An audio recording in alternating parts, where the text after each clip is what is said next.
Olá pessoal, olha nós de novo. Então, diante da dificuldade de acesso ao aplicativo, para que ninguém se prejudique, vou fazer a gravação do vídeo e vou disponibilizar o link para que todos tenham acesso sem problema, certo? Depois a gente pode fazer um momento lá no aplicativo por videoconferência para uma possibilidade de sanar dúvida, então para conversar um pouco acerca sobre o que de fato a gente está estudando, certo? Olha, a gente, quando iniciamos o assunto de sociologia, lembrem sempre, a princípio, que sociologia é uma disciplina que vai estudar o ser humano, o indivíduo inserido nos grupos sociais, tá? Então, a gente iniciou falando sobre poder, tá? Relações de poder. O que é que o poder significa para ele ser um objeto de estudo da sociologia? Olha, o poder, necessariamente, entenda como um poder de influência, como um poder econômico, tá? Poder nesse sentido. Esse tipo de poder que a sociologia vai estudar por ser poderes que podem ocasionar prejuízos ou benefícios para um determinado grupo social. A princípio, nós podemos entender que o poder ele é necessário, tá? É necessário por quê? Porque há grupos sociais que precisam ser conduzidos. E para esses grupos serem conduzidos, eles precisam que tenha um certo líder, vamos dizer assim, com um certo poder para conduzir. A exemplo de poderes, na questão de influência, nós temos o poder religioso, quando várias pessoas seguem as doutrinas religiosas dos seus padres, pastores ou outros doutrinadores, perdão. E os poderes sociais, que vez ou outra alguém está influenciando, nós temos o poder dentro das nossas residências, o poder que o pai ou a mãe exerce, o poder que os filhos muitas vezes exercem em relação aos pais. Então, tudo isso são relações de poder, tá? Tudo isso é objeto de estudo da sociologia. E tem também o poder que ele pode surgir como algo negativo, tá? Porque eu posso ter um poder de querer influenciar um determinado grupo social para que esse grupo social atenda às minhas expectativas. Aí o poder deixa de ser um benefício e passa a ser algo negativo. Aí por que nós devemos ter conhecimento, ideia de relações de poder? Porque muitas vezes nós podemos estar à mercê, ou seja, muitas vezes nós podemos estar sendo influenciado, ainda que de forma involuntária, que a gente acha que não, mas na verdade muitas vezes nós estamos sim sofrendo influência de alguém ou exercendo influência sobre alguém. A princípio, isso não é um pecado, vamos dizer assim, não é algo ruim, certo? São relações típicas do ser humano. Só que se torna ruim, como eu disse a vocês, quando eu quero, na verdade, induzir alguém ou um grupo social a fazer aquilo que seja conveniente para mim, sem que a pessoa saiba que eu estou manipulando ou influenciando ela em relação a esse tipo de poder, tá? Esse poder, como eu já disse a vocês, eles vão acontecer em diversas esferas, em diversos grupos sociais. Isso é muito corriqueiro e é muito comum. Vamos seguir o conteúdo falando sobre Nicolau Maquiavel, tá? Foi um pensador, foi um estudioso que, influenciou muitas pessoas, influenciou muitos pensadores, influenciou principalmente muitos políticos e muitos governantes da época, e inclusive influencia até hoje. Nós temos políticos que se atentam muito às doutrinas ensinadas por Nicolau Maquiavel. A princípio, ele vai trazer dois pontos importantes para que quando a gente saiba logo, estou falando de Maquiavel, eu preciso saber de dois pontos importantes que ele tratava, que era a virtude e fortuna. São dois conceitos, vamos dizer assim, que segundo ele, um bom governante precisa ter. E o que é necessariamente essa virtude e o que é necessariamente essa fortuna? Eu posso definir a virtude como estratégias, tá? Habilidades, saber conduzir o governo. Isso, se eu tenho um governante que tem virtude, é um governante que ele é extremamente inteligente, cercado de muitas estratégias, ou seja, uma pessoa muito diligente, uma pessoa capaz de tomar decisões, principalmente em situações de emergência. E a fortuna, perdão, vai ser as circunstâncias, ou seja, o desafio do gestor. Se um gestor tem virtude, podem ter certeza, ele vai ter fortuna, ou seja, ele vai saber conduzir a gestão, ele vai saber conduzir o Estado, o governo como um todo. Elas são intrinsecamente presentes, certo? Pode ser que eu tenha fortuna e não tenha virtude, mas será pouco provável que isso aconteça. Geralmente, se eu tenho fortuna é porque eu vou ter a virtude, eu vou ter essas estratégias, eu vou ser uma pessoa muito diligente, capaz de tomar decisões, capaz de conduzir, capaz de ter um poder de gestão, um poder de influência, um poder político sobre o meu povo, sobre os meus subordinados, certo?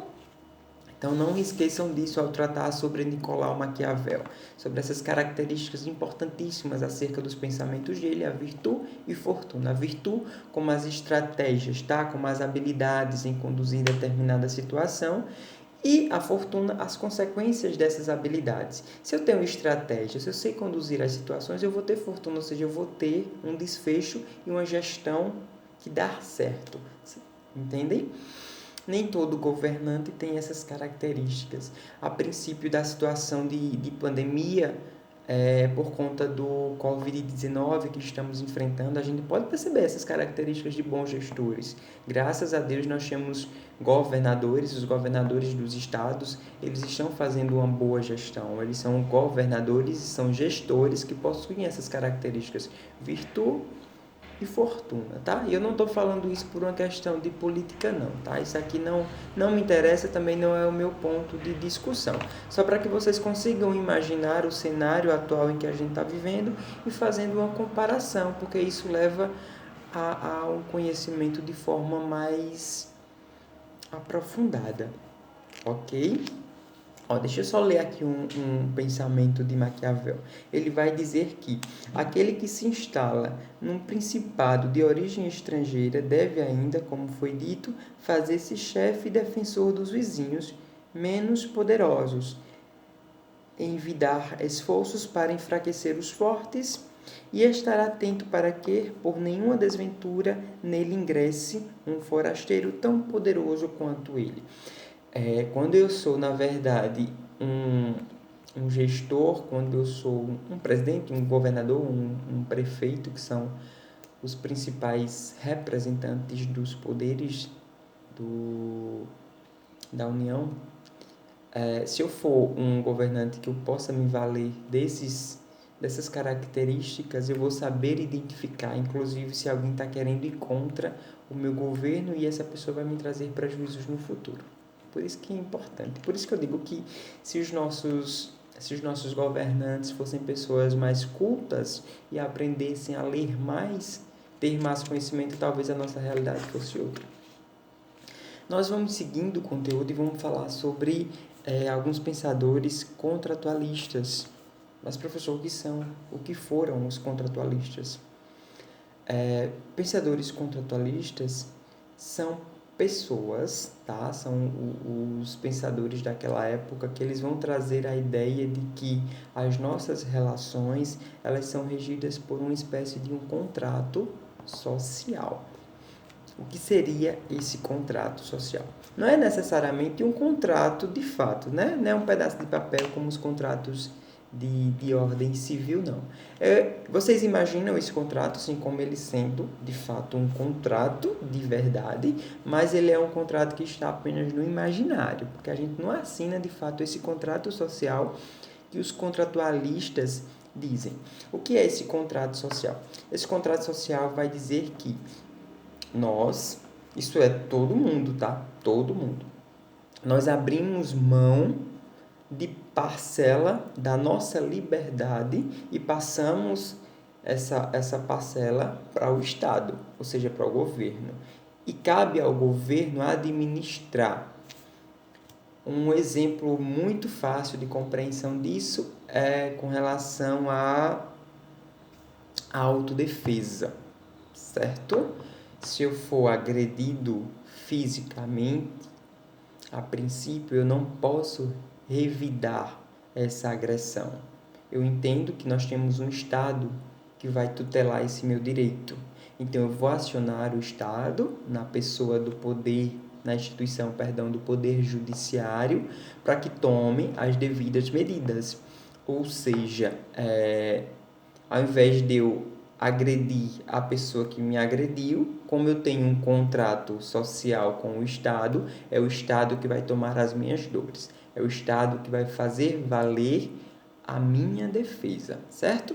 As pessoas falam, mas e a legítima defesa? Em tese, a legítima defesa é um questionamento do processo penal, mas eu vou esclarecer para vocês. É como, por exemplo, se uma pessoa tenta me matar, para evitar que essa pessoa me mate, ou eu vou matar ele, ou então eu vou atingir ele de uma forma que eu consiga parar essa ameaça. Lembrando que a legítima defesa, para que ela seja realmente aceita e considerada como legítima defesa, a gente tem que usar de meios moderados. O que são esses meios moderados? Se tem uma pessoa que está tentando me matar, e eu estou, sei lá, com um objeto cortante ou com um revólver mesmo, para me defender eu atiro nele. Só que eu vou precisar atirar em uma parte do corpo dele que seja suficiente para que ele se afaste de mim, mas não necessariamente para matar ele. Por quê? Porque se eu estou com a arma, a pessoa está me agredindo e eu tenho a possibilidade de dar um tiro ou atingi-lo em uma região que não seja fatal, eu vou ter consciência de que eu não estou querendo matar ele, eu estou querendo realmente me defender. Agora, se eu estou com a faca, a pessoa vem me bater sem arma nenhuma. Eu pego essa faca e corto o pescoço da pessoa, eu não estou querendo me defender, eu estou realmente querendo matar a pessoa de fato. Isso não é legítima defesa, tá bem? Então entendam o contrato social como isso. Nós abrimos mãos da nossa liberdade, a nossa liberdade ela é tolhida, ou seja, é como se ela fosse, se tirassem um pedaço da nossa liberdade, passasse essa liberdade para o Estado, para que o Estado tome as devidas providências necessárias. Entenderam? Qualquer coisa, leiam todo o capítulo, certo? Isso é importantíssimo, muito fundamental. Dentro desses contratualistas, nós vimos Thomas Hobbes e John Locke, tá? Foram importantíssimos. Nós temos de Hobbes, por exemplo, o Leviatã, que foi uma obra muito conhecida e muito importante, que nessa obra o Leviatã é como que ele vai descrever o Estado como se fosse algo realmente único e como se fosse um modelo que deveria ser seguido, tá? Então é importantíssimo. Hobbes vai dizer também que aquela famosa frase que o homem é o lobo do homem, ou seja, o lobo é a natureza em seu estado puro. É como se nós tivéssemos um bicho preso dentro da gente, e muitas vezes esse bicho assume as nossas faculdades mentais e acaba fazendo determinadas coisas que nós, na nossa sanidade normal, num estado normal, nós não seríamos capazes de fazer. É como se realmente todo mundo tivesse um monstro dentro de si, que muitas vezes esse monstro se manifesta ainda que seja contra a nossa vontade. Tá bem? Leio também sobre isso. Ele teve grandes influências e é importante que a gente saiba as contribuições desses filósofos para os nossos estudos. Dentro de Locke, John Locke, como alguns preferem pronunciar, ele acompanha alguns entendimentos de Hobbes, mas ele também vai trazer outros apontamentos. Por exemplo, nessa passagem aqui em que ele vai dizer que Locke, ambos veem no contrato social a possibilidade de fazer os seres humanos saírem do seu estado de natureza, não necessariamente benéfico para o estado civil e organizado, é aquela situação. Se a pessoa está me agredindo, eu realmente estou enfuriado, estou saindo das minhas faculdades mentais normais, estou entrando nesse estado de natureza, né? Nesse lobo que vive dentro de mim e vou querer revidar. Aí eu preciso ter conhecimento de que se eu fizer isso eu vou estar sendo errado. Eu preciso acionar, na verdade, o Estado, porque eu assinei um contrato social com o Estado e é ele que vai assegurar a minha proteção e eu não preciso fazer justiça com as minhas próprias mãos. Ok? Nós temos também Rousseau. Rousseau, assim como esses outros, importantíssimo. Nós temos que entender os pensamentos desses filósofos, desses pensadores, sociólogos, como um conjunto, tá? Tem uns que se aproveitam do conhecimento que foi feito outrora e muda alguma concepção, perdão, outros acompanham realmente o entendimento do pensador anterior e assim segue adiante. Então, não podemos dizer, na verdade, que Hobbes é menos ou mais importante que Rousseau ou Locke. Enfim, não, todos têm a sua importância. É por isso que nós precisamos entender cada uma delas. Rousseau vai dizer que, cadê uma parte importante? Preste atenção. De acordo com Rousseau, o ser humano seria um bom selvagem, tá? Mas isso não quer dizer que ele seria bom por natureza. Para o filósofo, o ser humano seria, em sua essência, um ser dotado de sensações e desejos, tendo como objetivo a sociedade deles e a sobrevivência. A sociedade política é o que levaria a adquirir vícios e ambições. Eles vão dar características muito inerentes a cada ser humano, tá? Não há, na verdade, uma perfeição dentro do ser humano. Nós vamos conhecer pessoas que são pessoas bondosas, são pessoas que passam um semblante de harmonia e tudo, mas muitas vezes essas pessoas podem fazer uma ação que nós diríamos, nossa, como é que fulano é capaz de fazer isso, se ele é uma pessoa tão boa? A gente nunca sabe qual vai ser a nossa ação a depender do contexto em que a gente está inserido, né? Eu preciso ter noção e autocontrole, mas muitas vezes nós não sabemos qual seria a nossa postura ao presenciar uma situação. Até, às vezes, vendo um pai da gente ou a mãe sendo agredida ou sendo roubado, furtado, nós não saberemos dizer a princípio qual seria a nossa reação. Se a gente ia simplesmente deixar aquilo de lado, ou se a gente ia querer realmente tomar as dores e colocar aquela situação para um contexto de violência, certo? Então, pessoal, meus queridos, nós temos agora, para finalizar, sobre esses filósofos, Montesquieu. Ele vai tratar muito sobre o equilíbrio dos poderes, tá? Esse tempo todo, esse contrato social, como eu disse para vocês, nós estamos falando de um contrato em que nós vamos ter como o master, o Estado, tá? É como se o Estado estivesse aqui e de fato está, né? E a gente aqui abaixo. Mas ele vai falar que esse Estado, ele precisa ter um equilíbrio dos poderes.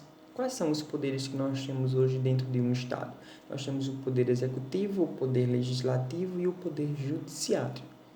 E já adianto e digo para vocês, esses poderes, eles são constitucionalmente previstos na legislação e a nossa Constituição Federal, ela vai dizer que esses poderes são harmônicos entre si. Ou seja, cada poder exerce a sua função sem interferência do outro poder, tá? Por exemplo, o Poder Judiciário só vai levantar uma questão sobre o Executivo se for realmente necessário, certo? Um poder não pode estar interferindo no outro, não. Cada um tem que fazer o seu deverzinho de casa sem extrapolar as suas funções. É como a função de professor, a relação professor e aluno, tá?